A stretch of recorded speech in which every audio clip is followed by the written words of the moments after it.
Virtually every candidate in the 2020 presidential field is using SMS to some extent to engage with potential donors and voters. But why?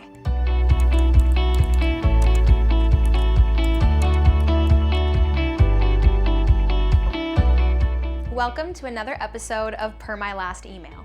I'm your host, Madison, and this week we're discussing SMS and strategies you can steal from the 2020 presidential candidates. SMS, or short message service, is the most widely used type of mobile messaging, or as you probably know it, text message marketing. When you receive an email from a political candidate, it might end up in the promotions or spam folder in your inbox and you never open it. But everyone reads their text messages. According to a MailChimp study in October 2019, the average open rate for a political email was just about 23%. Compare that to the 95% average open rate for text messages. Let's say you have an email list of 80,000 people. A fundraising ask could be sent to this list and would be opened by about 18,000 people. Now let's say you have an SMS list of 10,000 voters.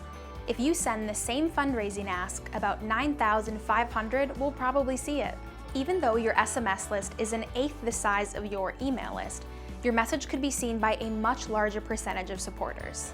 If you're like me and you live in a state that's already had a primary or a caucus, you've likely received some of these texts, in which case you're probably wondering how campaigns are getting your number and sending you messages.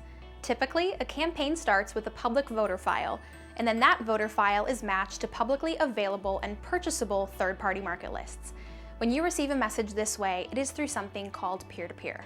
Do you remember those terms and conditions you ignore every time you fill out a form with your phone number? What you might not have realized is that you basically authorize them to sell your phone number. Peer-to-peer texting is similar to how a call center works.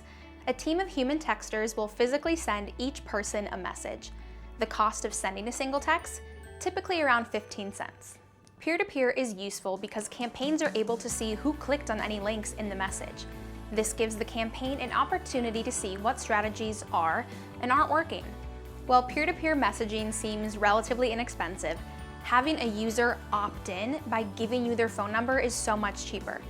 When users opt in to receive messages from a campaign, usually through a web page sign-up form, they no longer need to go through the same process as required by peer-to-peer.